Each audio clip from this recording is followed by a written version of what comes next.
చైనాను మైసాక్ తుఫాన్ వణికిస్తోంది. ఎడతెరిపి లేకుండా కురుస్తున్న భారీ వర్షాలు, వరదలు గ్వాంగ్జీ ప్రాంతాన్ని ముంచెత్తాయి. పదుల సంఖ్యలో ప్రజలు ప్రాణాలు కోల్పోయారు. సుమారు 1,30,000 మందిని అధికారులు సురక్షిత ప్రాంతాలకు తరలించారు. సహాయక చర్యలో 8,000 మందికి పైగా సిబ్బంది, 5,700 పడవలు పాల్గొంటున్నాయి. భీకర టైఫూన్ గంటకు 184 కిలోమీటర్ల వేగంతో దూసుకొస్తోంది. దీంతో తైవాన్, చైనా దేశాలు అలర్ట్ అయ్యాయి.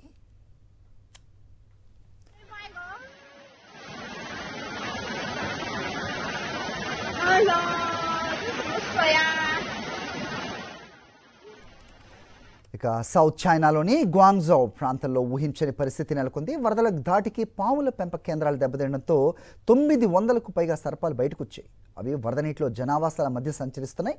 ఇక హాంగ్జౌ సిటీలో ఓ మహిళ పాము కాటు గురై ప్రాణాలు కోల్పోయింది. విష సర్పాలను పట్టుకునేందుకు ప్రత్యేక బృందాలను రంగంలోకి దింపారు. పాము కాటు బాధితులకు వెంటనే చికిత్స అందించేందుకు తాత్కాలిక వైద్య శిబిరాలను కూడా ఏర్పాటు చేశారు.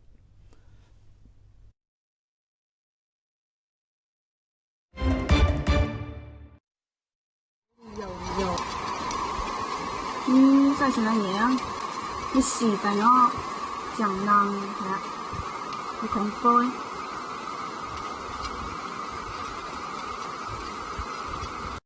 Ôi dồi, dính bao thiệt.